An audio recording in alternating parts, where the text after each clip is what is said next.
Hello, welcome to Recentered, episode 8.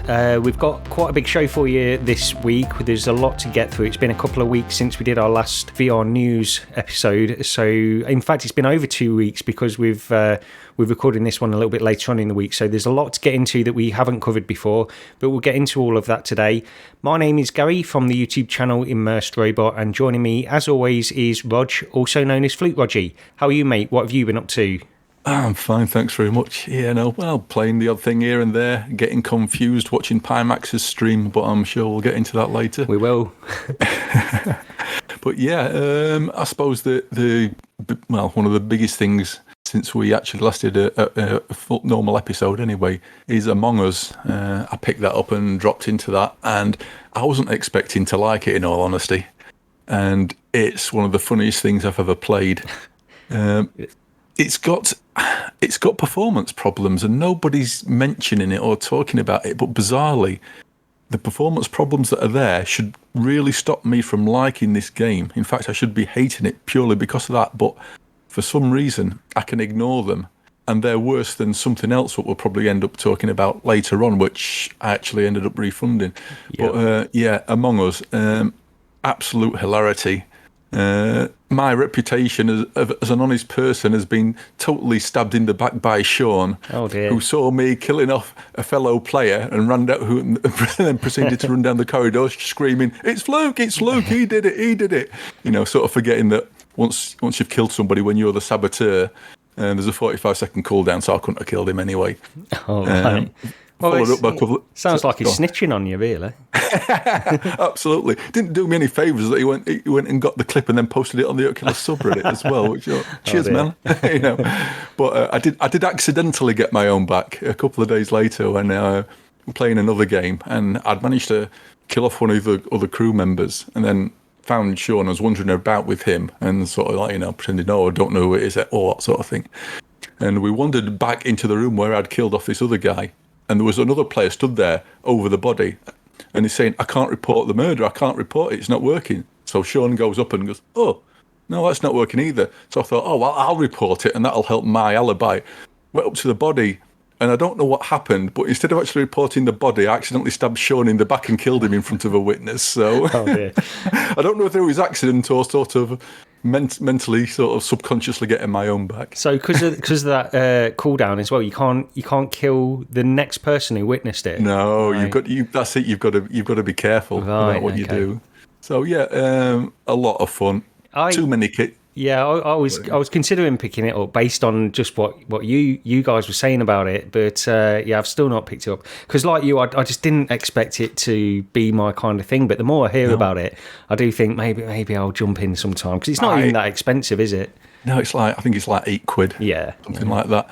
It's too cheap that there's no referral codes for it. So I just. Like you, I just wasn't expecting it. I was expecting to think, no, this really isn't my thing.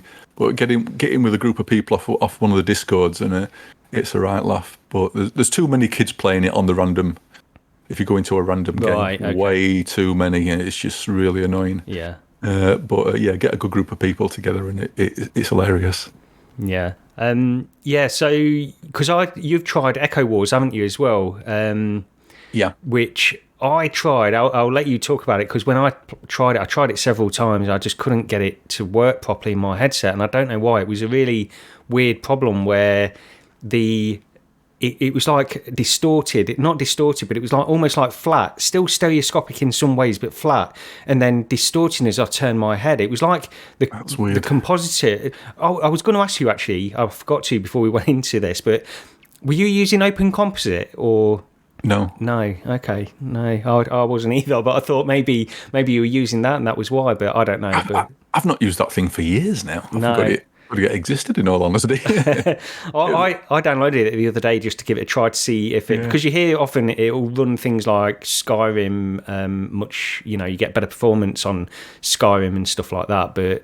I can't say that I noticed too much of a difference, really. But anyway, Echo Wars. You've played the demo of that, haven't you? So this is only a demo at the moment. It's by Vanvich Games, who did 2076 and 1976, which I totally waxed lyrical about on the last episode. But this one's based on an old arcade game called, is it Lucky and Wild? Something like that. I think it was Mainfan who noticed with his vast knowledge of retro games. Basically, you're in a buggy driving along a road, chasing down a big, huge beastie type thing with like normal sort of humanoid enemies coming out at you from the sides and all over the place, little drop ships flying over.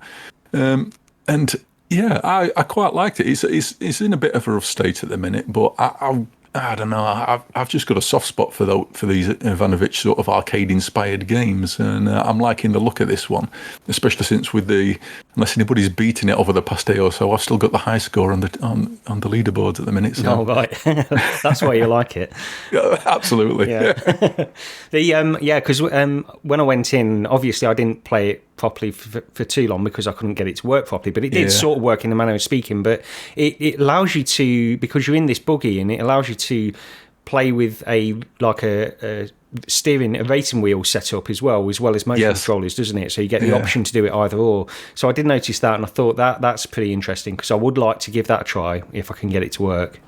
Yeah, my steering wheel's stuck in the loft now. I just wasn't using it enough, and it was just taking up space. But I wish I'd had it set up to give it a go.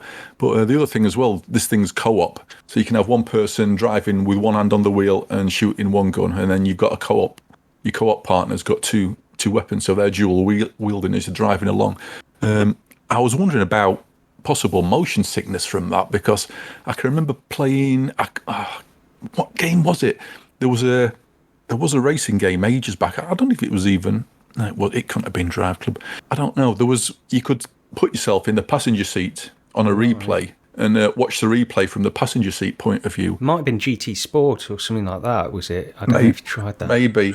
You'll have to excuse me because my mobile phone's going. That's okay.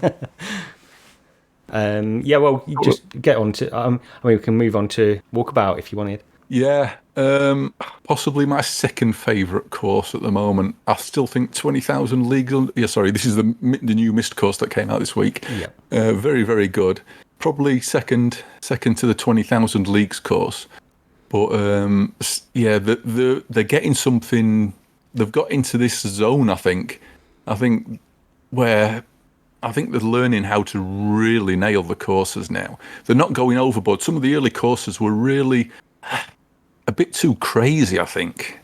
Where I think 20,000 Leagues and the Myst courses, the holes are a bit more normal. There are some strange ones, but it feels more like a mini golf game than getting to sort of like the strange levels on some of the early ones where you were having to bounce your ball off some really oddly placed sort of like, blocks or whatever.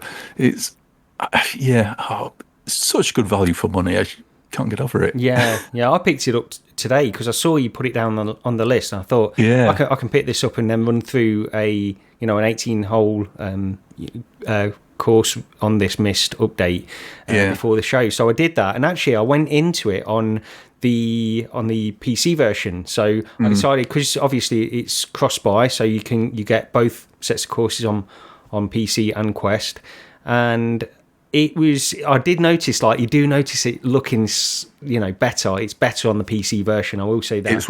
It's way sharper. Yeah, it is. It was quite a surprise, because I've only really played Walkabout on Quest in the past. I think I did play it briefly, a long time ago when it first came out. But it's a lot sharper. It does look great.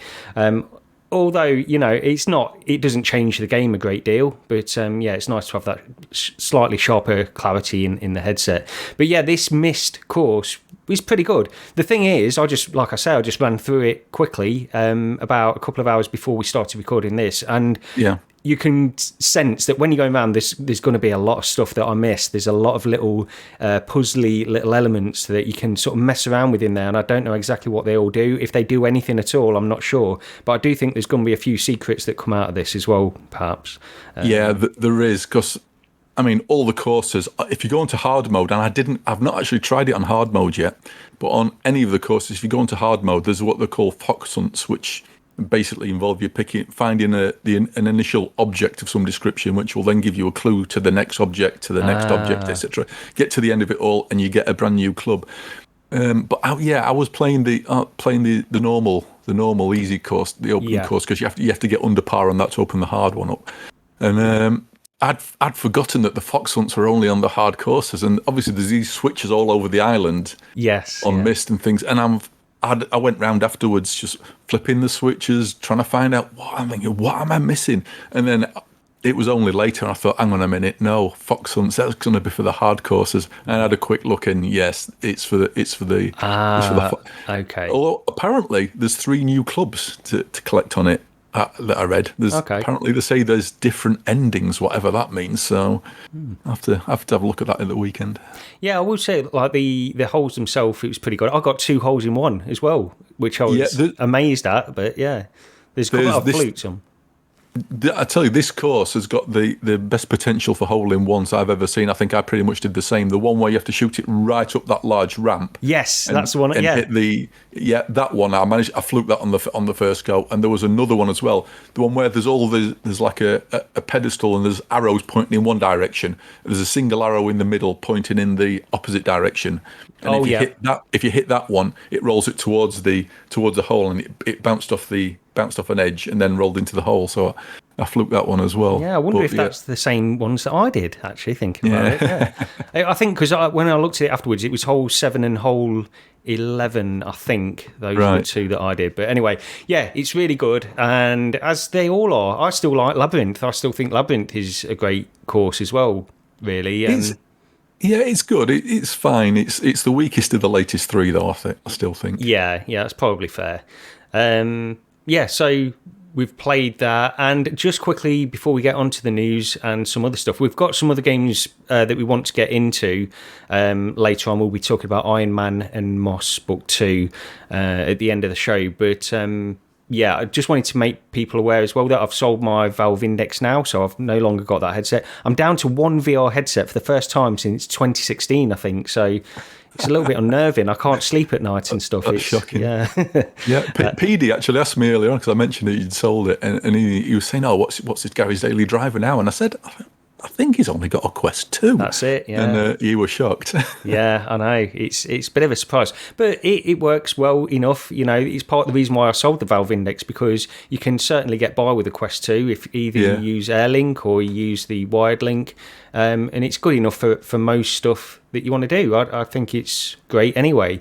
Of course, I will say, one of the things I've noticed is that I'm slipping ever more away from being able to see the video compression on the Quest 2 when I play PC VR.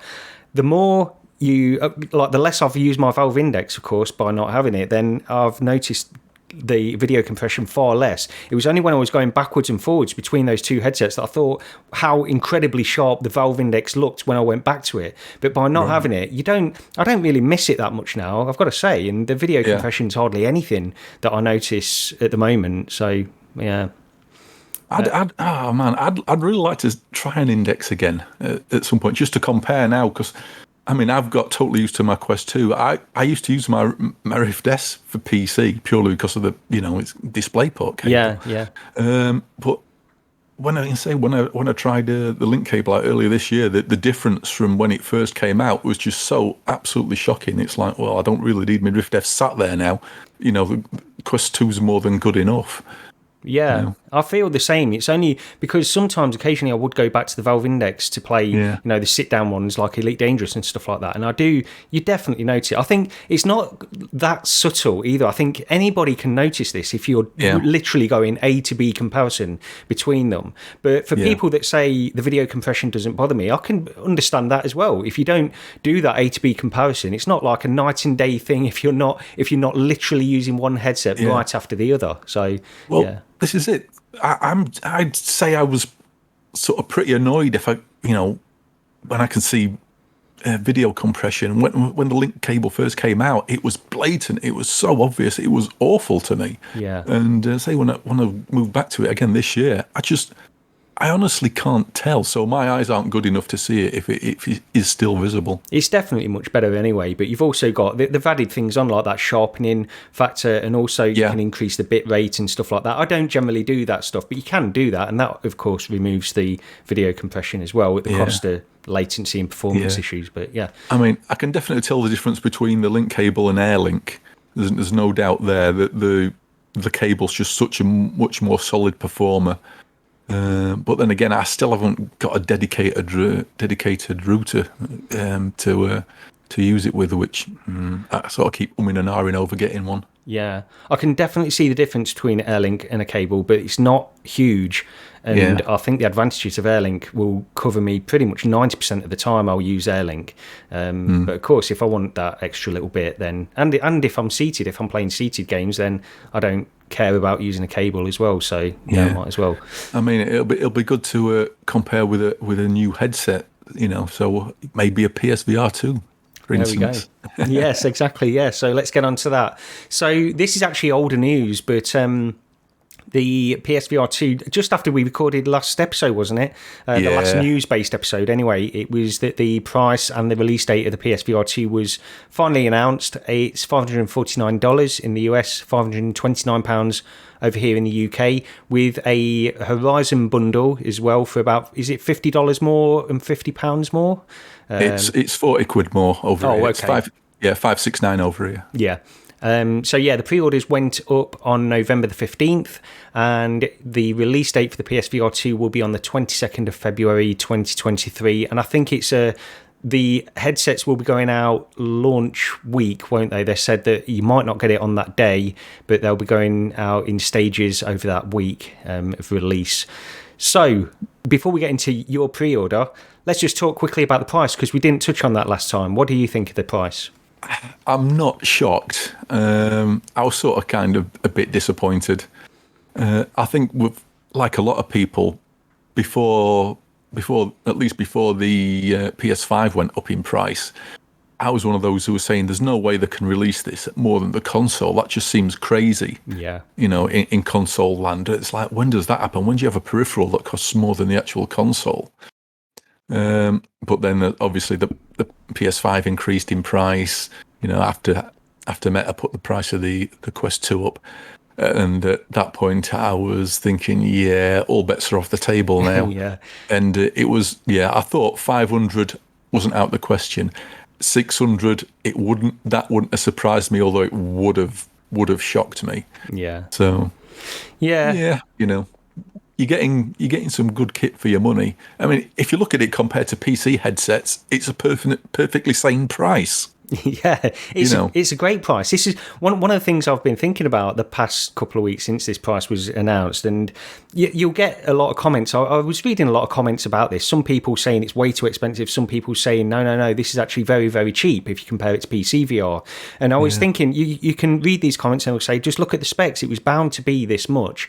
And when, if you take Sony out of this, you take the console out of this completely. And supposing a manufacturer like Samsung, for example, had just announced a headset with exactly these specs, exactly the same headset basically, but for PC VR, it would be an incredible price. I think people would be really excited to pick this up for their PC. People would be absolutely chomping at the bit to get it for PC. Exactly. If that was a PC headset at this price. But that's the thing. It's difficult for Sony because they're tying this to a console, and consoles have different expectations on price, and that's just where it lands, unfortunately. And I've been listening to mainstream gaming podcasts. I listen to them a lot, as well as VR podcasts as well, and it's sort of eye-opening to see some of the mainstream gaming perspective on this stuff, because in the past, in the run up to this announcement, months ago, there was people that were saying if it's over $200, $250, then it's dead in the water. It's got to be that price. And of course, VR enthusiasts, we all knew that was nonsense. It was never going to be that price anyway. I will say that up until probably about 6-7 months ago, I was still of the opinion it could be around $399, $400, say £400. But of course, the economy and just the continuing shortage of components and just the way things are, the price increases of technology and stuff, I expected maybe $499. Again, like you, this price doesn't really surprise me at this point, really. Yeah. But yeah, it's sorry, go ahead. I was about to say, have you actually pre-ordered one? Or? No. I decided to register because I was holding off. I had no intention of pre-ordering anyway, and I held off. And then, of course, I get all this excitement from Twitter and people in the Discord saying we've got the invitation. So I registered the day before they went up. And so, yeah, I'm way down the list. I probably won't get an invite to pre-order for a while yet anyway. And I don't know if I'll go ahead with it, even if I do. I don't think I will at this stage. I'm still thinking the back end of next year is when I'm probably going to jump into this. Right. And it's something that goes along with this price as well. For you, you've got a PS5 already. I've not got a PS5 already, so it's not a £530 headset. A VR experience for me, it's going to be £1,000 that I have to spend, and because I only want the PS5 for VR, I don't care about it for flat gaming. So it's a big ask, especially when the launch lineup, or not, we don't know exactly what's going to be on launch, but they did reveal a few more titles. There were 11 more that were really announced. Yeah. Along with this, what did you think of those? I'm hoping that there's more to come, and I think there's got to be, because a lot of the stuff, and this is one of the things that people are complaining about, is there's a horrific amount of Quest ports that have been listed. A few too many, I think, and not enough first-party Sony stuff, or at least sort of like Horizon quality stuff. It's like, where's Gran Turismo 7? That's got to be coming though, hasn't it? Surely. That is such a bigger mission. I'm properly shocked. I'll be absolutely stunned if that isn't there for launch. We've got 3 months yet until this thing comes out. Yeah. So they could be saving a few things for a proper launch event, which you don't want to blow everything sort of this early on. You want to have some excitement, going into the weeks or the last month of the pre-launch. But it's a bit. Yeah, it's not a lot to get too excited about. I mean, obviously, Call of the Mountain, I want that. I'm a massive Horizon fan. I love those games, so I want it just for that, if nothing else. But when you look at the rest of it, it's I don't know. Yeah, I mean, I think we'll get some more announcements anyway. That list, it was a little bit disappointing. There wasn't really much there that would excite me, and that's really just goes into what I was explaining with the price. For £1,000, I've got to make sure that the content library is going to be there to support that as well. And yeah, Horizon is one. Resident Evil 8 will be something. The thing is, I think they just need to, these games, they take a long time to make, and they've got limited resources on how much they can do at launch. So I just expect it to be, hopefully, a few more announcements to be released later on next year or throughout the year. Maybe if they can do something like that, set up a schedule of maybe a big title every couple of months or something like that, that would be great. But I think it's a big ask for them to push so many resources into like a AAA VR game of the scope of what Horizon will hopefully be. One of the things though, we've still not heard about Half-Life Alyx. I'd still love for that to be announced on it. I don't know if that's going to happen or not. I'm in two minds about it. Some days I think there's no reason for Valve not to. The general chat seems to be that it definitely won't be there as a launch title at the very least. It's if it's on its way, it's going to be well after. Yeah. I mean, you've got other big titles as well that they are sort of porting over to that. Like No Man's Sky will be there as well, and that should be a big upgrade over what people are used to on the original PSVR. So that should be great as well. So it's not like they've not got any titles. I think they've got quite a decent amount there, but when they're showing off titles that a lot of people have played on Quest, it's probably less exciting for me personally, but maybe for the more console community that are just getting into PSVR2, all of these titles are things that they perhaps more excited for. Yeah, I don't know if you saw the prices as well. A lot of the stuff seems to be in the sort of 20 to 30 quid range. Then you've got slight outlier with Galaxy's Edge at 40 quid. Right. I don't know how much that was on Quest. I'm sure that seems to be a bit more expensive. I know it's an enhanced edition, so they've gone back and redone some stuff. But that Call of the Mountain is 60 quid. Yes. So it's like, welcome to the start of full price VR games, maybe. Yeah, that's the other thing, isn't it? It all comes down to these prices. At the moment, it's just difficult because the way the economy is at the moment, I think everybody's had to cut back on certain things, and it's just a difficult thing to ask people to spend that much money on if the VR aspect is the only thing that they're interested in with this. But we'll see what it does. Fortunately enough, I always tend to buy the Sony consoles when they come out anyway, so I've had my PS5 since launch, so I suppose at least in that regard it's only half the amount of damage to my bank account. Yeah, I think there's 25 million PS5s out there, isn't there? I think they've said that as well, so there's no shortage. It's selling pretty well considering of the stock shortages, the people still struggling to get hold of them in some ways. I think if you really want one, you could probably find one in certain places now. But even on Amazon, you have to sort of register and have an invitation to purchase a PS5 through Amazon unless you go for one of the more expensive bundles. So that's something that they're still doing. But I think you can... there are ways to get a PS5 now, of course. Oh, definitely. I keep getting emails from Shop2, if you've ever used them before. They used to be ever really into sort of PC and console games, but they sell all sorts nowadays. But they've constantly got PS5s in from the state of the emails I keep getting from them anyway. Yeah, so for me, you've pre-ordered one. So How did that go then? How did the process go for you? I was expecting it to be a total mess, but it was pretty flawless, really. I didn't realise till earlier on that morning that when you get your email with the link, it's for a specific time. And I only noticed when people were saying, it's going to be at this time or that time or the other time. And I'm thinking, hang on a minute, people are saying different times. So I went and double-checked on mine, and mine said, was it 10 a.m. or 11 a.m.? One of the two, I can't remember now. But I tried clicking the link about 20 minutes beforehand, and it actually worked. If you tried it the previous days, it just went to a dead page. It just gave me an error. But it came up with you'll be shortly placed into a queue. I thought, okay. About 5 minutes later, you're in a queue now. Estimated waiting time is about 1 hour. I thought, what? Now, this is 15 minutes before I'm supposed to click the link according to the email, but it had already, Okay. It says I was in a queue, I think, an hour. So I thought, I'll leave the page there. But as soon as, I think it was 10 a.m., it said, but as soon as it hit the hour, my waiting time immediately went to 0, and it was like, okay, here's the shop, what do you want to buy? I was like, oh, fine, okay. So, so I've got the Horizon bundle and then the charging dock for the controllers as well. Excellent. Yeah, I think that bundle is the only choice to get, isn't it? You've got to get that because of that game as well.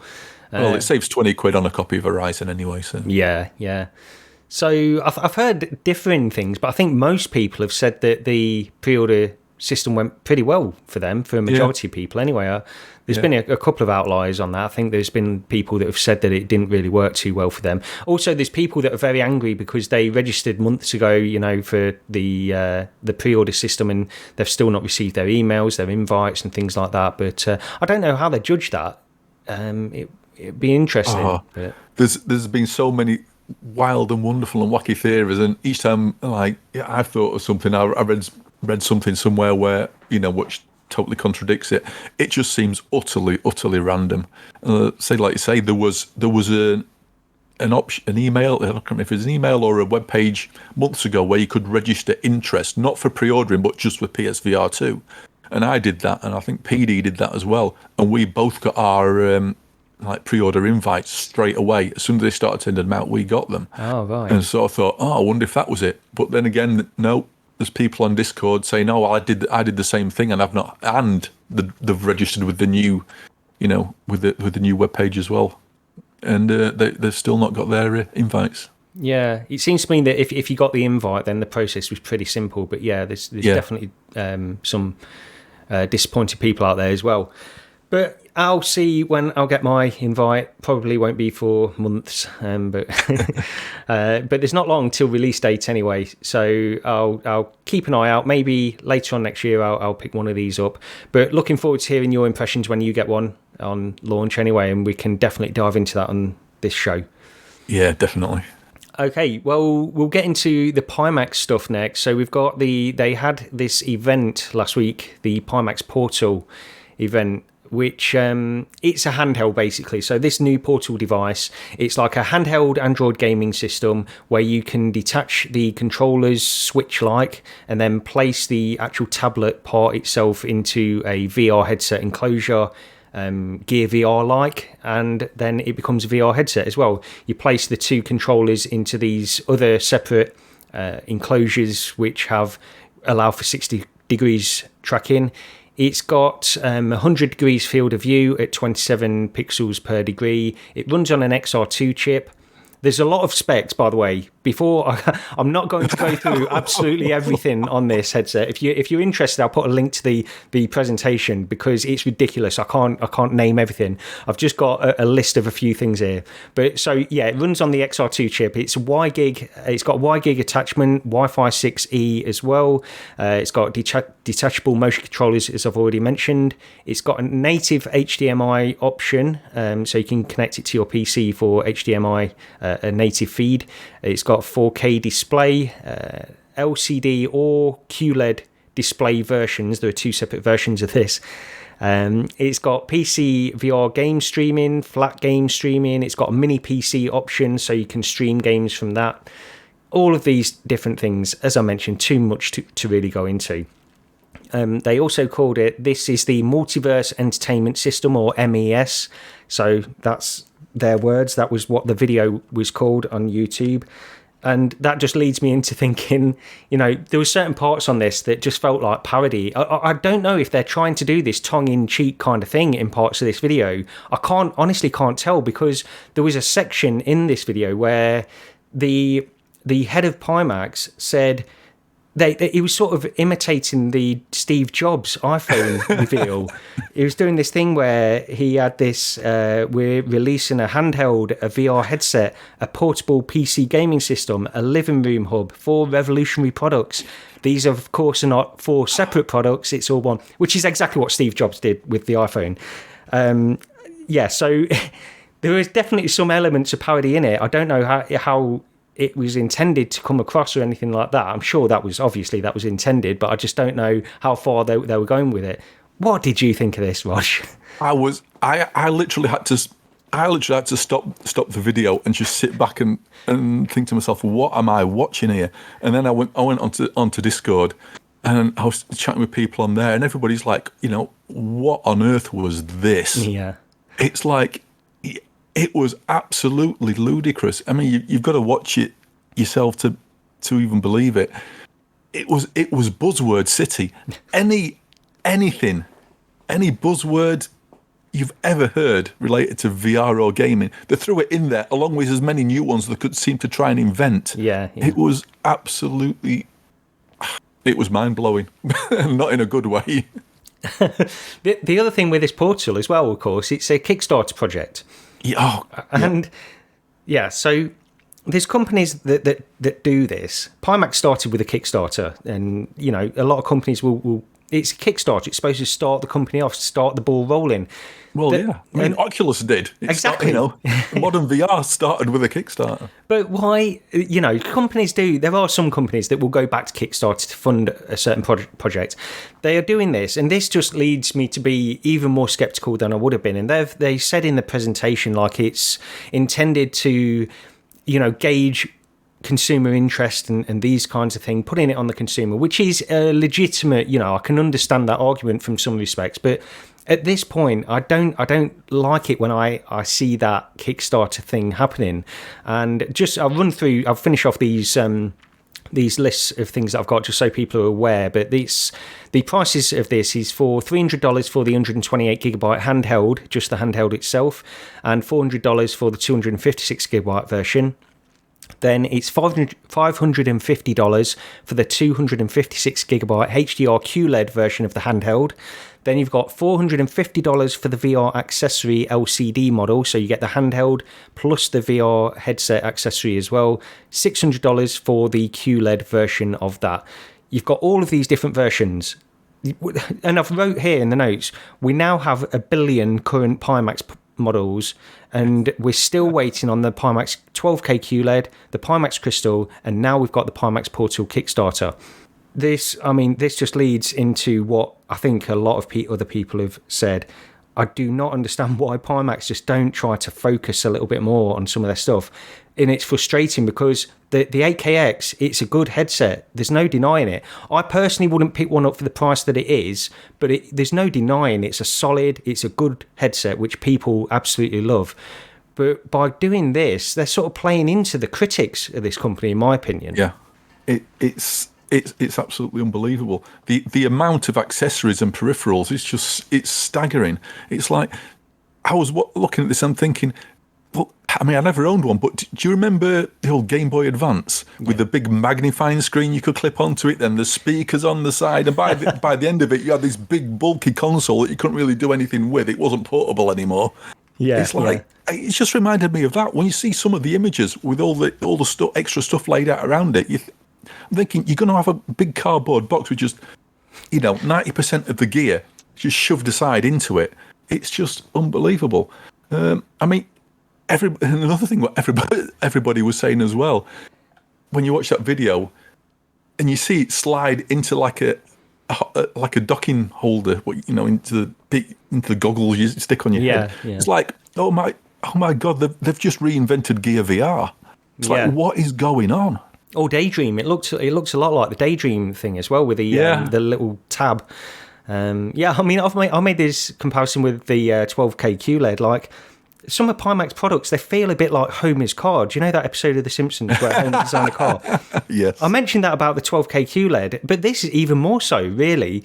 They're just throwing everything in there. It's like their eyes are constantly darting around the industry, seeing what people are interested in, thinking, we need that in the next headset. No matter what it takes, we need everything into this next headset. It's too much. And just to be fair to them, I sort of am pleased that there is a company doing this kind of stuff. They're pushing it in this direction. I'm glad that there's a company doing it. It doesn't mean that I'm going to purchase anything that they do, but it's interesting to get that kind of perspective and see if they can pull any of this stuff off, because the Crystal is something like the Pimax Crystal headset does sound like a pretty good headset to me, honestly. I would be very interested to try that headset, and they've proved themselves with the 8KX, so that's something. But this one is unbelievable.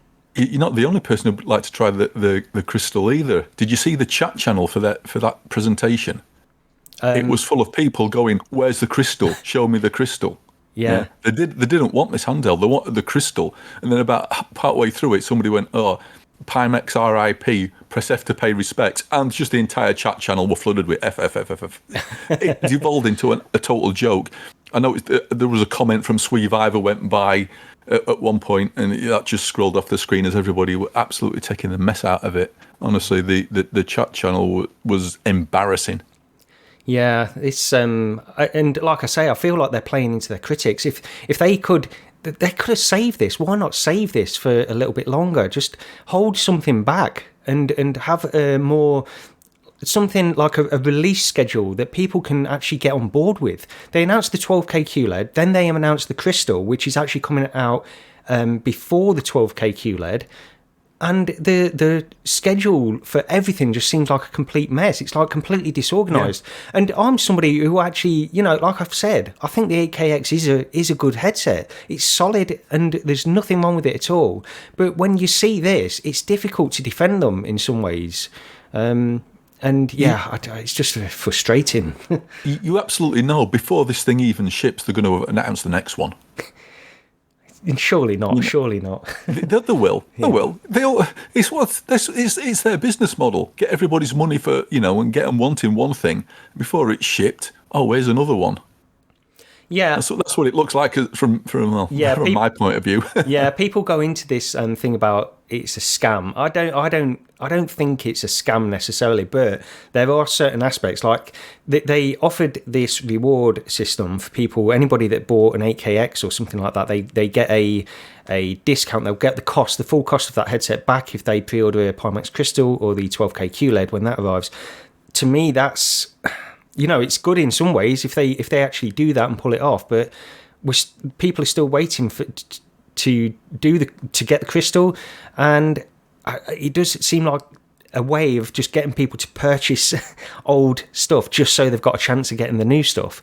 And I don't know. Some of the stuff that we're coming out with, though, it starts talking about naturalness. Naturalness? What are you babbling on about? Basically, they've rebranded presence. Right. Having a sense of presence. It's now naturalness. Yeah, I didn't watch the whole presentation like you, so I probably missed that bit. It's a VR 3.0 headset for the mainstream. It's like, are we really on versions? Are we? And then another one came up. So the technology is finally here that VR is for VR self-awareness. Oh, VR self-awareness? Should I be running to the hills here or what? Is AI taking over? No, they're on about tracking. Oh yeah, that's right. Facial tracking and spatial tracking is now VR self-awareness. It's like, stop. Yeah. Also, what they could have done, because anybody listening to this as well can obviously go and watch the presentation. It's quite a long presentation, quite in depth, and the stuff that we've mentioned here is probably even just more of the more generic VR stuff. But it also converts into this hub system for the living room and becomes like a Kinect kind of system where so you place it in a dock and then the cameras detect you like in the same way that a Kinect was, so you can play all of these Kinect type games if they get any content with that. And I don't know, but yeah, they're trying to sell this as a plus of that you can now exercise without having to wear a headset. I'm thinking, hang on a minute, if you want to get me to exercise, the thing is you need to get me in the headset, so it's distracting everything from me and it's gamifying the exercise. I'm not going to sit there shadow boxing in front of my TV. Yeah, it's like, what is going on? Yeah, well, I'm sure that there'll be at least one Pimaxian who is still interested in this in the chat or something. So let us know where we're going wrong with our thoughts on this. But the thing is, it's just I still like certain aspects of what Pimax are doing. I just think they're going about it in the wrong way, and it's their choice. They can do what they want. But to me, it just seems madness what they've got going on here at the moment. But we will see about all of this stuff. And again, when they do, they're doing this roadshow tour, which we didn't even touch on. So they are going over to Sebastian in MRTV in Dortmund in Germany. So they're stopping there. So, but I think you mentioned something as well that was mentioned in the Upload podcast as well, where they were talking about how they won't be sending units out. And I believe they were talking about the Pimax Crystal, the 12K QLED, and perhaps the Portal as well. But they will be doing this roadshow where they'll be sort of setting everything up so it's all set up perfectly for people if they want to try it, which is a different approach and not one that I particularly think is it doesn't speak that highly of it if it requires that level of sort of hands-on from people that have to set it up and stuff.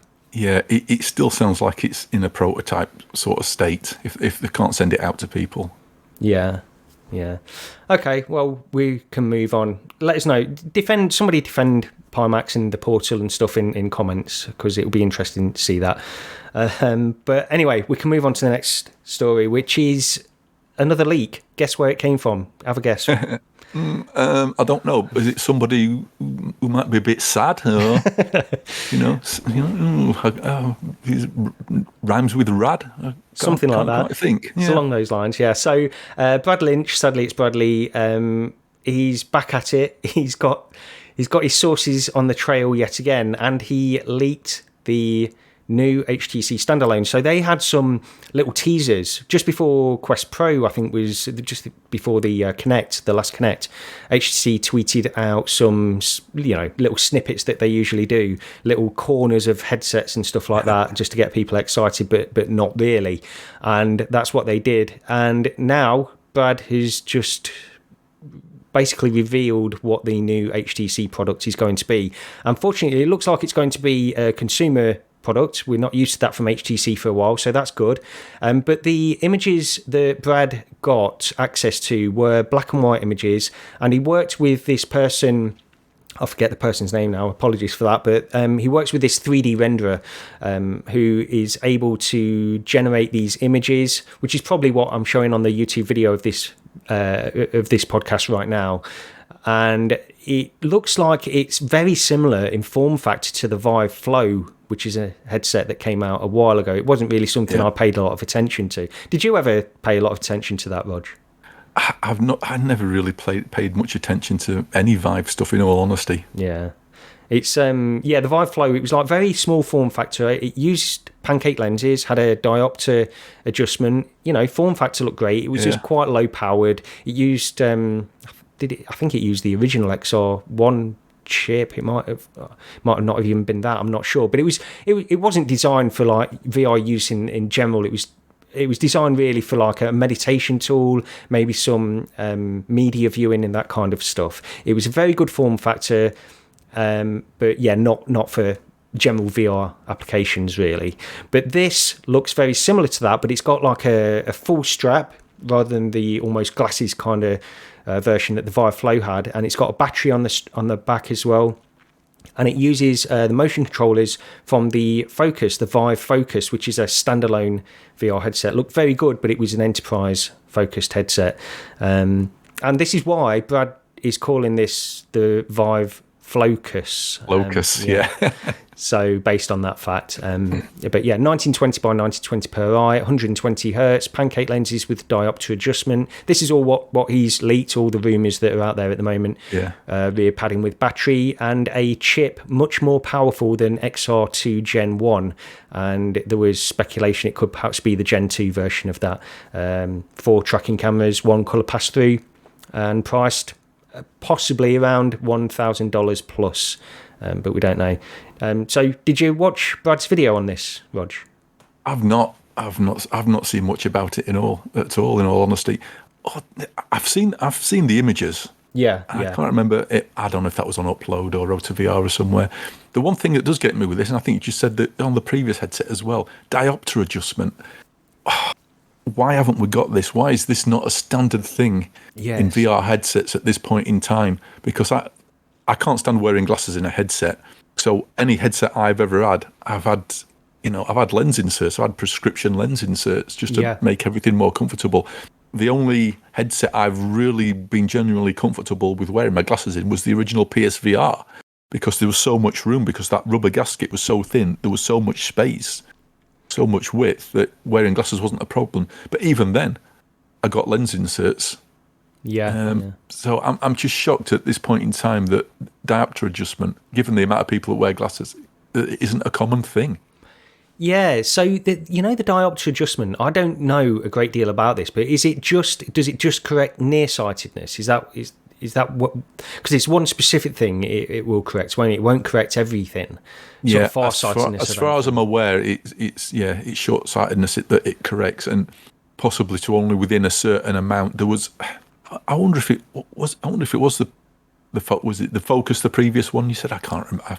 They had. Well, the Vive Flow had the diopter adjustment, but the Focus, I'm not sure about that one. That was the standalone one that they released. Right. So the Flow, then it might have been the specs for that. I remember seeing the diopter adjustment chart on something, so it might have been the Flow. Yes, then. yeah. And it went from like 0 to maybe I think minus 4.5. And I think one of my eyes is like minus 3.5, the other was minus 4.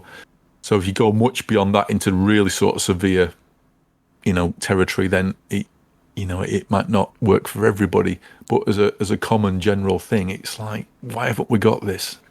Yeah, yeah, it would make sense. And I don't wear glasses, but I'm not like I've not got perfect vision or anything. But when I've been to the opticians, they've said you can get some glasses if you want, but you don't really need them. So I've not bothered. But I think if I've got the option to fine tune it and get a slightly clearer image, then that's always going to be a bonus. So yeah, I'd like to try that.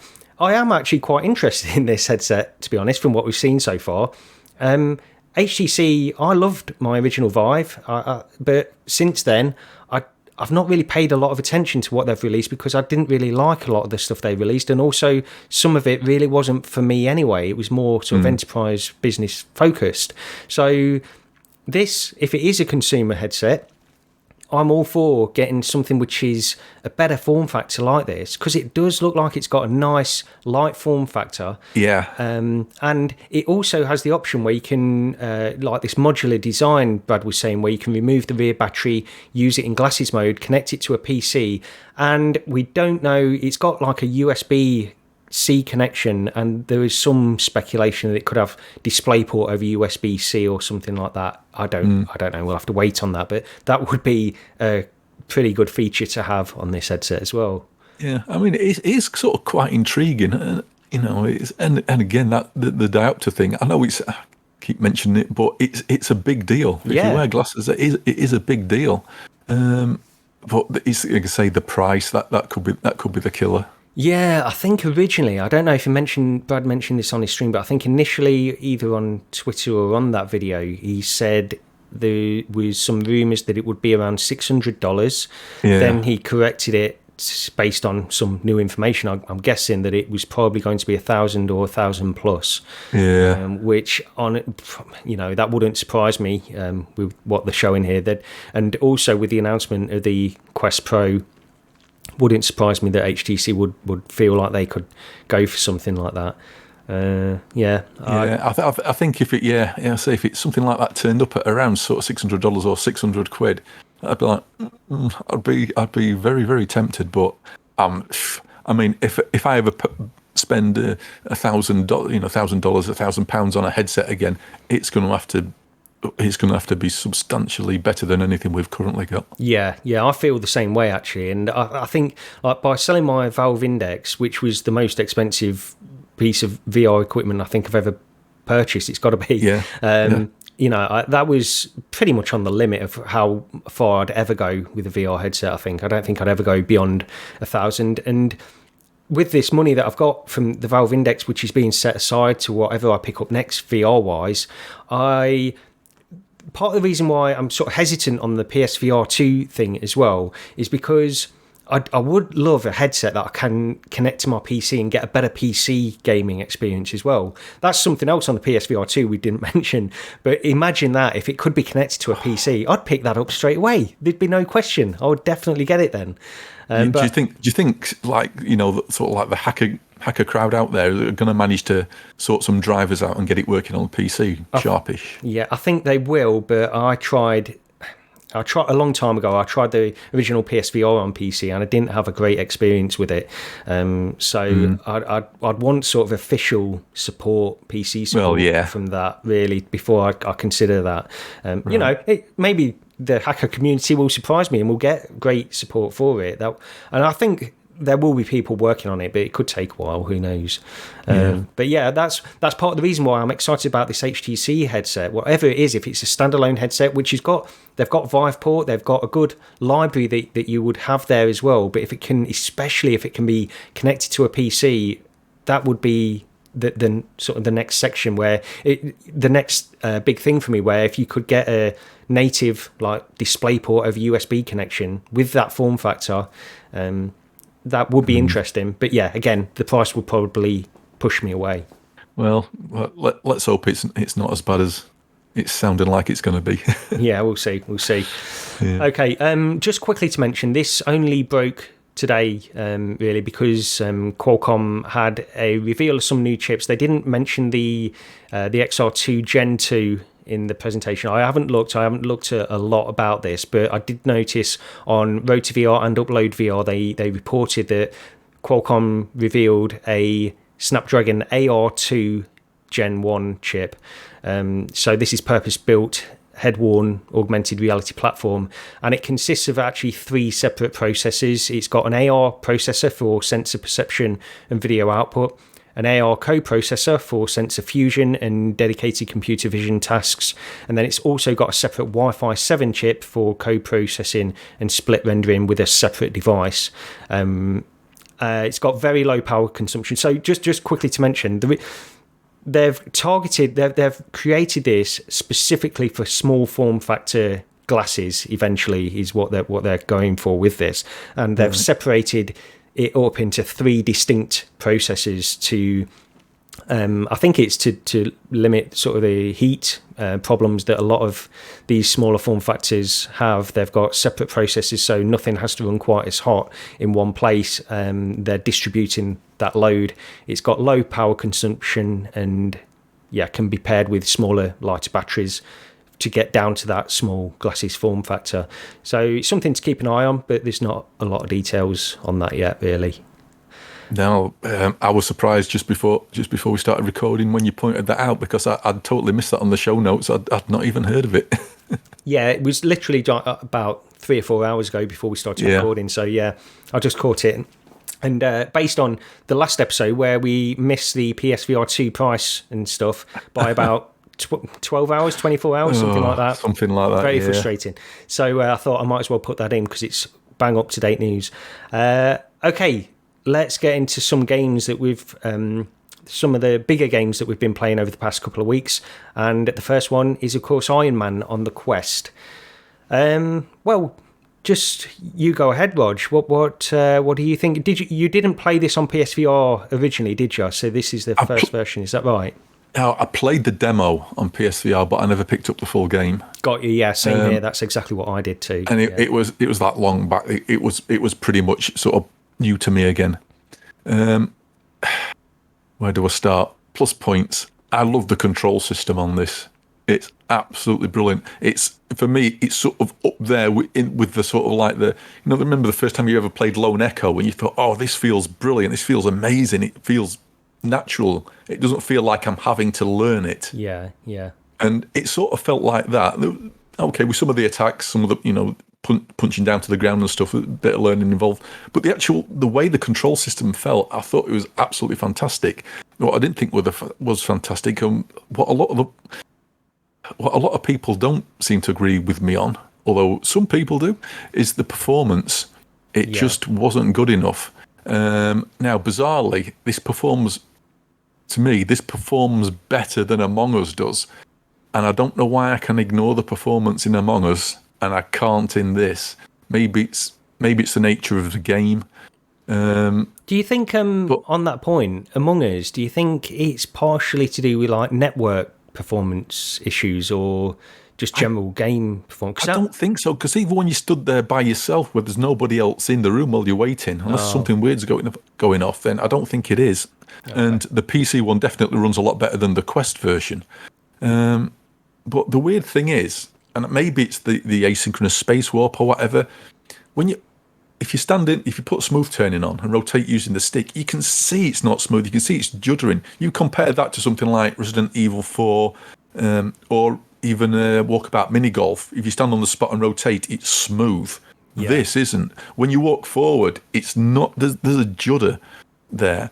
But initially I thought, I can't play it like this, and I moved to the PC one, and there was still some issues. It's nowhere near as bad, but you could still see the problems. Yeah. But later on, I went back to Quest again, and ended up playing it, and I don't know how. I'm still sort of shocked. I got past it. I got past the performance. But anyway, we're talking about Iron Man here.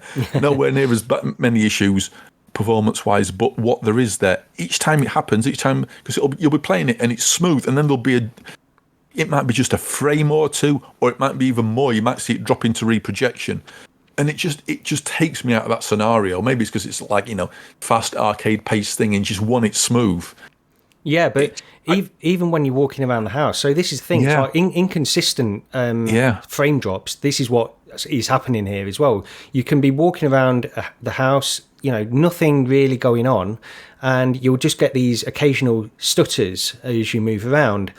And I do think some people are more sensitive to this than others, because other people haven't really mentioned a great deal about the performance issues on this, and I can sort of understand it in some ways, but I can't not see it when I'm walking around the house and you're getting frame drops. Intermittent. It's not like it's regular either. It's like intermittent frame drops that you'll get, and for no reason, it seems.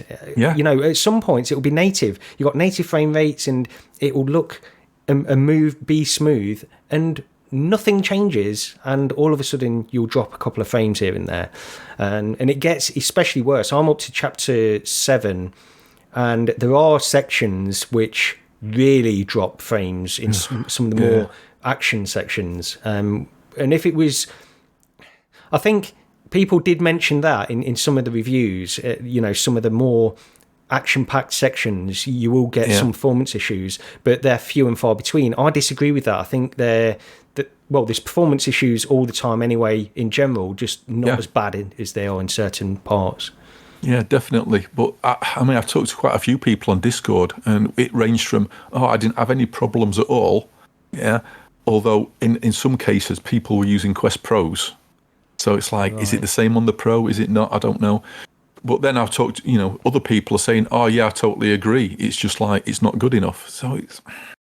Are people's expectations just dropping, or what? Well, one of the things, because I remember when I did a review of Green Hell VR, didn't I? And I remember you contacting me afterwards and saying, I don't know how you can play this because the performance... That is a different situation, and I know what you're talking about, because the HUD and things like that, it's jerky, but it's a different situation, because that was the first game that used application spacewalk, where it was supposed to be running in sort of half frame rates, and you got those artifacts which are probably worse than we're used to. Those artifacts are worse than we're used to than on like PC asynchronous space warp or something like that. So I can understand that point of view. The problem with Iron Man is that at some points you'll have native frame rate and it looks great, but then you'll be dropping frames a few seconds later. And I don't like that inconsistency between it, because the unpredictability of it. Yeah. Whereas in Green Hell VR, I sort of accepted, okay, they're using this application space warp, this is the implementation, and I can sort of deal with that, really. But I wonder if that's why I could end up coping with it in Among Us, in the fact that it isn't inconsistent and every now and again and just seemingly at random. It's like it all the time. So at least there is a consistency there. But the weird thing with Among Us is, even though I can see it in the movement, your actual hands are perfectly fluid all the time. Oh, right. This was the weird thing. I tried to make my hands look wrong, juddery or whatever, perfectly smooth. So I don't know whether there's some like ASW going off there, and I don't know, because with Among Us there's no distortion. There's no visible distortion of like space warp happening. It's a perfectly clean image. It's just the movement's juddery, but your hands are really smooth. Very, very odd. Yeah. But yeah, so what did you think of the game itself, Iron Man? As like I say, I love the actual flight mechanics. I thought I could, if it had performed as well as I wanted it to, I could have probably spent quite a bit of time doing like the time trial stuff. Actually, I really like that. The first mission as well, which is the one I played on PSVR anyway, I think it's a great opening mission, but then it sort of suddenly seems to go downhill. Admittedly, I only played the first 3 missions, and the performance were putting me off, and I had enough. And then I ended up watching some of the later missions on YouTube. I'm thinking, the first mission's the best one. It just, it sort of seems to just go downhill. Yeah, so like I say, I'm up to chapter 7, and so far, that first mission is the one that stood out to me. I think there's 12 chapters in the game altogether, so I'm about halfway through. But I've requested a refund. I don't know if I'll get it, because I was going to request a refund a lot earlier, honestly, but I sort of decided to keep... I was really trying to push through it. The problem is, I honestly don't think, in my opinion, I don't think it's a very good game anyway, from what I've played. Like, the action sections are boring to me. They're very wave shooter-ish, and it just doesn't do a lot of interesting things within those sections.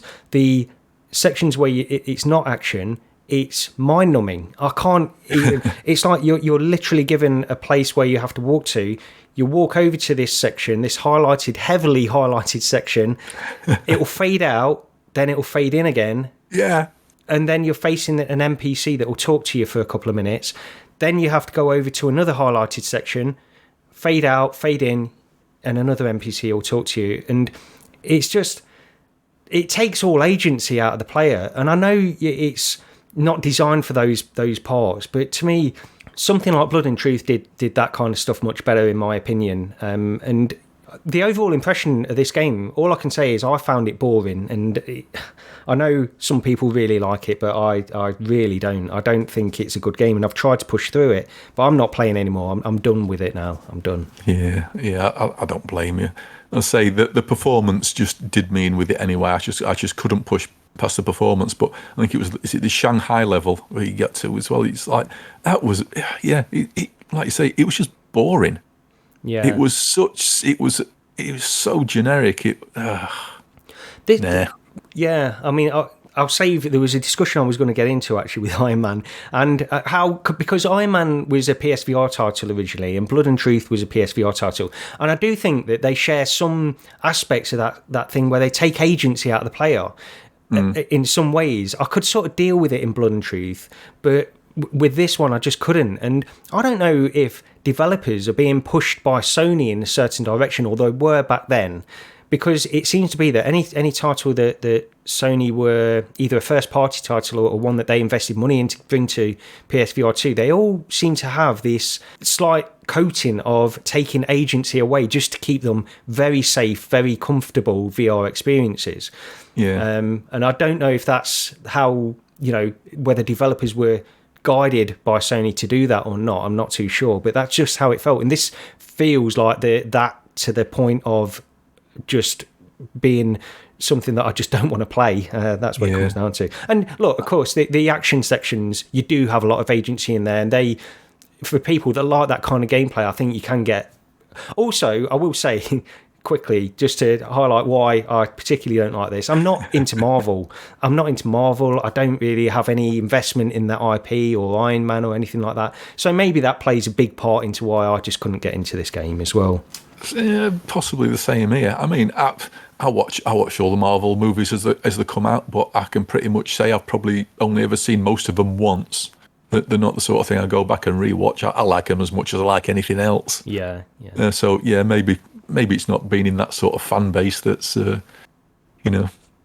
makes it so it just doesn't really appeal as much as it could. I don't know. Yeah, I think there's got to be, if you do like Iron Man and you're a big fan of it, I can definitely understand just the ability to play as that character in this VR world. It's got that kind of attraction anyway. Yeah, like I say, the control system I thought was amazing. I absolutely love it. I just wish there was a good game to go along with it that ran well. Yeah. Okay, well, we'll get on to Moss Book 2 now. This is one which I really like a lot more. So I finished it earlier on this week. You played through it on Quest originally, on the Quest launch, didn't you, of this game? I did. Not on launch. I played through this about a month before I think I said, yes, okay, I'll do this podcast. Okay. Because prior to that, VR for this year for me had been absolutely horrifically sort of poor. And then I got a key for the Quest version from Virtual Strangers, and I played through the Quest one. And playing through it on Quest is sort of like it made me enthused for VR again, bizarre as it is. And it's sort of one of the things what changed my mind and maybe thought, okay, yeah, I'll do the podcast. Yeah, so we've played it now. I played through it on Steam. I didn't play the Quest version, but we both got sent keys for the Steam version. So I played through it the first time, and I played the original game on PSVR. Fantastic. I absolutely loved it on PSVR. I think it's so well suited to that. But yeah, this one, the reason, because I held off, I was going to pick it up on Quest when it launched, but I held off because I looked at a lot of the reviews, and I felt, and maybe this is a takeaway that I had from the reviews, not a fault of the reviews themselves, but it was just more of the same. And I'm always hesitant. It's the reason I've not picked up Lone Echo 2 yet, and I will get to it. But I'm always hesitant when a game is just sort of feels like more of the same. And the first third of Moss Book 2 is very similar to the original game, but then it changes, and you've got different environments, you've got different characters, different weapons, and we won't give any spoilers away or anything like that with this, but there's different abilities that Quill gets that just make this far more an in-depth game, in my opinion, than the original. Did you play the original as well, Rog? Yeah, I played it on Steam. Okay, yeah. So I think from sort of a third of the way through Beyond, this game takes things to a next level, and there's a lot more stuff to do, and I really enjoyed it all the way through. They've upped their game in so many different ways from the original, in my opinion. You've got the environments, which were great in the first place anyway, but with this, it's just, there's so much little detail, and not just in like the near field, but also if you look up and you look at some of the distant objects that you're travelling to or travelling away from, it's just like the spectacle of this game in VR is fantastic. It's weird how a third-person game where you're controlling this small little character can make you feel so immersed in that world. Yeah. It's, more so than pretty most games, I think, that I've seen this year. And it's... The PC version is definitely sort of a nice sort of like icing on the cake sort of thing compared to the Quest one. But if you haven't got PC VR, you have got Quest, don't think you're going to be missing out. I mean, there's a few graphical effects on the PC one that aren't there on Quest. But I think I finished it on Quest. I'm probably about 2/3 of the way through on PC. And I don't think you'll think you're missing out on anything if you play the Quest version. It's still a fantastic version, but the PC one, it's nice. Yeah. The graphics, like I say, the detail and everything like that is just a step up, in my opinion, from the original. And it could be because I played the original on PSVR, but then I played a little bit of the original on Quest, so I sort of got used to that. And then jumping from that to Moss Book 2 on PC was quite a big step up in my opinion, from that. But anyway, the game's really good. Like I say, you've got all these new abilities, but also the puzzles. There's some really inventive puzzles with this, especially towards the end, which... The original had some interesting stuff in there, but nothing to the extent of this, I don't think, anyway. And I think, because it took me about 6 hours, I think, almost exactly 6 hours to play through from start to finish. And I took my time with it. I wasn't rushing through, so you could probably get this done a lot quicker. Did you play all the way through on PC, or again? No, I'm about 2/3 of the way through. When I played it on Quest, I think I hit just under 7 hours. Okay. Because I remember thinking at the time it was about half an hour shorter than my playthrough when I played Stray, which is a great flat game if you've never played it. That's really good. So I think probably about 7 hours for me. Playing through it again, I got to, I say, about 2/3 of the way through, and I got there fairly quickly compared to my first time through. But I say, playing the first time I played it through, I was looking for like the hidden scrolls and everything to try and collect as many of those as I could. So. I just sort of got those when I saw them. I didn't go out of my way to get them, really. That's just how I play those kind of games. I never really tried 100% anything. I don't think I've ever tried to do that. But did you get into any of the vaults where you get the extra armor? Oh, I did. Is that where they light up? You've got the circle that lights up. Yeah, I was very close. It was like a millimetre away from completing one time. So should have just hit a few more things. Purely cosmetic stuff in there, but oh right, okay. It gives you a reason to go around smashing all the vases anyway. I think this is just an exceptional game, honestly.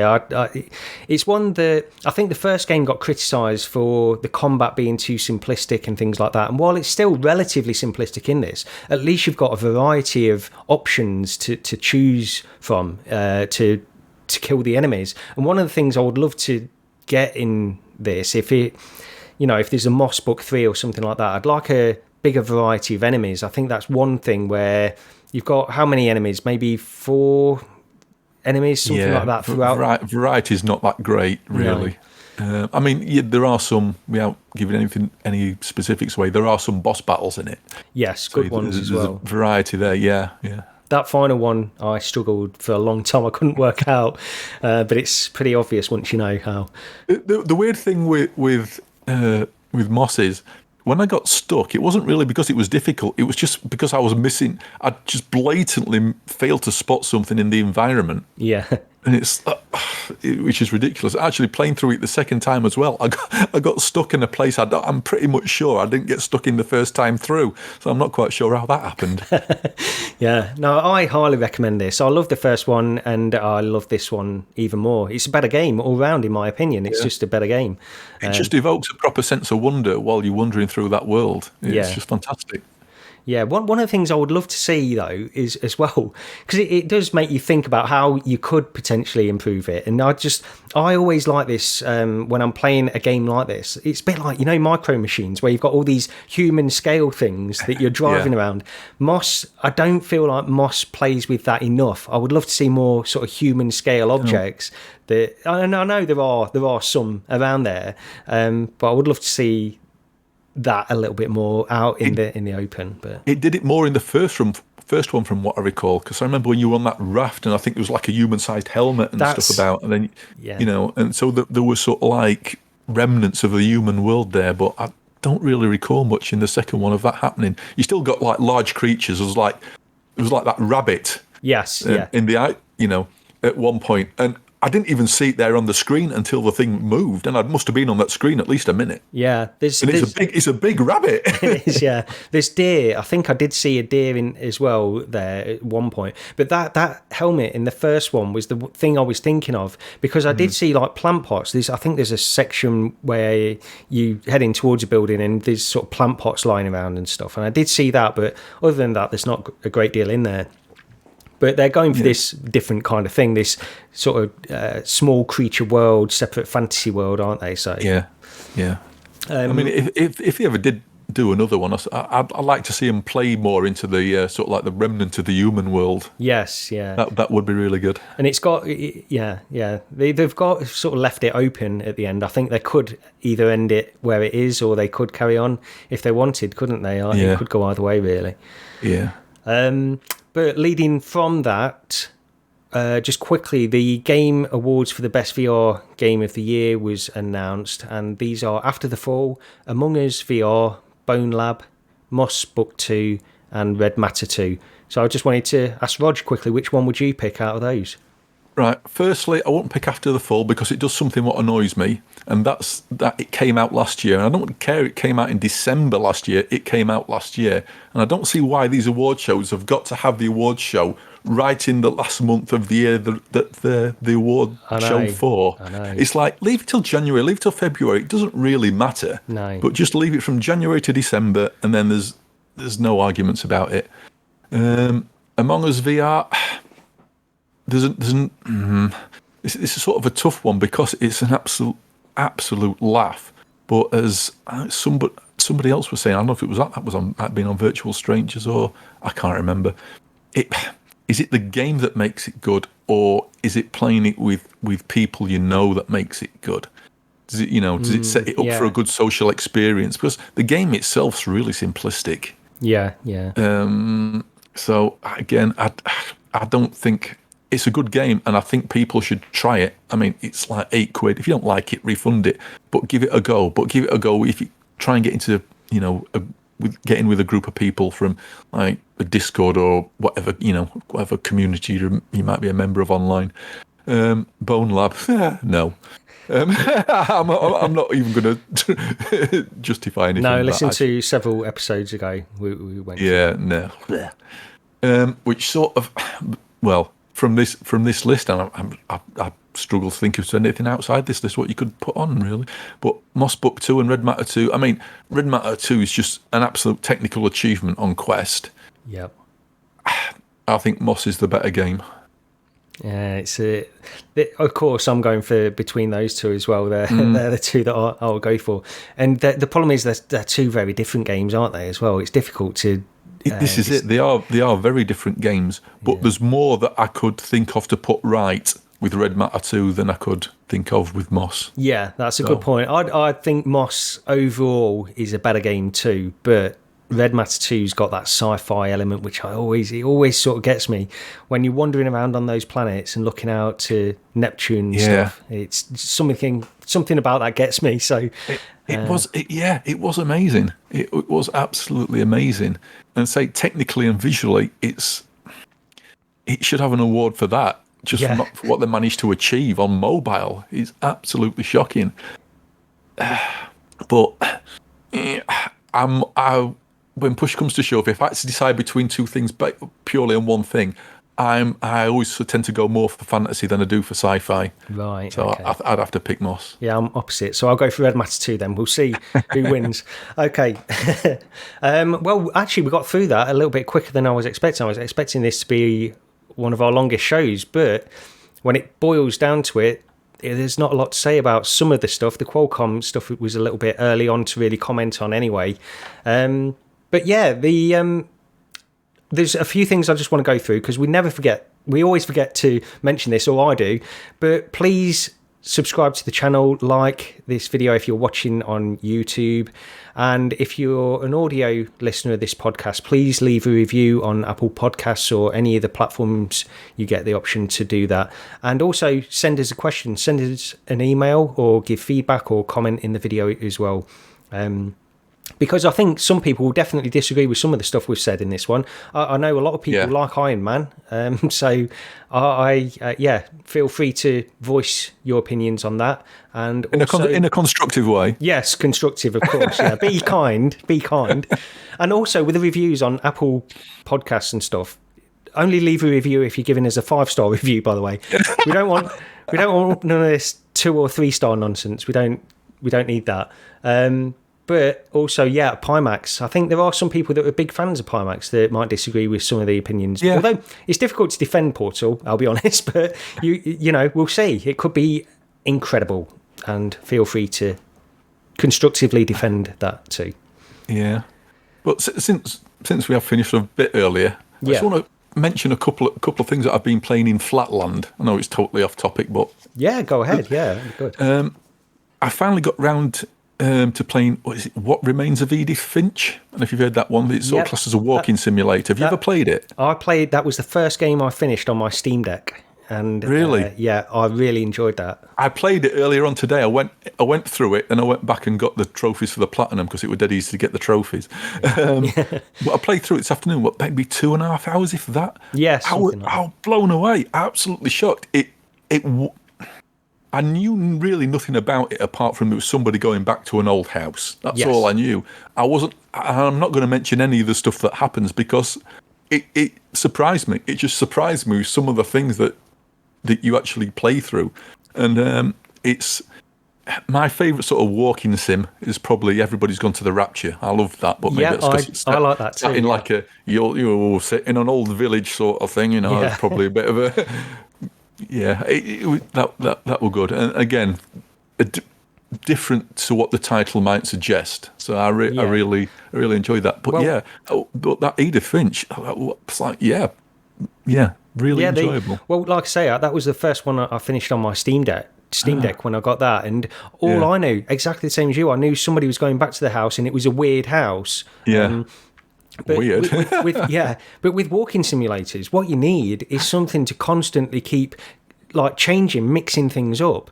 And you've got every sort of 10 minutes or so, you've got something that changes and mixes things up and makes it constantly interesting. That I think people have said as well, talking about general mainstream gaming podcasts. I remember when that game first came out, people were saying basically this is the best walking simulator. And since then, there's not been too many that have tried to emulate that kind of thing because they did it so well. It's the best one. And like you, I liked Everybody's Gone to the Rapture. I played that on my PS4 and I thought that was a pretty good game, but What Remains of Edith Finch was far better in my opinion. It is. It's just like you say, it keeps changing, and there's a lot of narration going off as well. So it's not like a text-heavy game or anything like that. You're constantly being talked to as you're making your way through the game. So you're not having to stop and listen to something or stop and read something. You know, you're getting the story as you're told to you as you experience these different stories within the house. Yeah. And it's like, just proper surprised. So yeah, definitely. I mean, it's a few years old now, that one, but definitely check it out if you haven't. And the other one as well, which is on sale for $5 on the PlayStation Store, is Lost in Random, which is like a Tim Burton-esque style visual action adventure game. If you just look at it briefly, you might sort of think it's like a card collecting trading game, and that might put you off. Don't let it. You do pick up cards and collect cards, but those are your power ups that you use in sort of like the real time section. Okay. But yeah, have a look at that Lost in Random. It's surprising. Yeah, I'm really taken with that. Okay, yeah, that's one. Yeah. I don't think I've heard of that one. It rings a bell, but I don't think I know anything about that one. So, for some reason, I'd put it on my wish list at some point in the past, and then totally forgotten about it. And then I got one of this game's on sale on your wish list type things. Oh, $4.99. Oh, go on, I'll have a look at that. And yeah, I'm about 4 or 5 hours in and really enjoying it. Okay, good stuff. Well, we could probably wrap it up there then. So, thank you very much for listening and watching to this podcast. As I mentioned, please leave a like, leave a review, wherever. Anything you can do like that to help us would be great. But that's pretty much it from us. Thank you once again, and we'll see you in a couple of weeks, I guess. See you later. Cheers, everyone, and drop a comment telling Gary to get a PSVR2.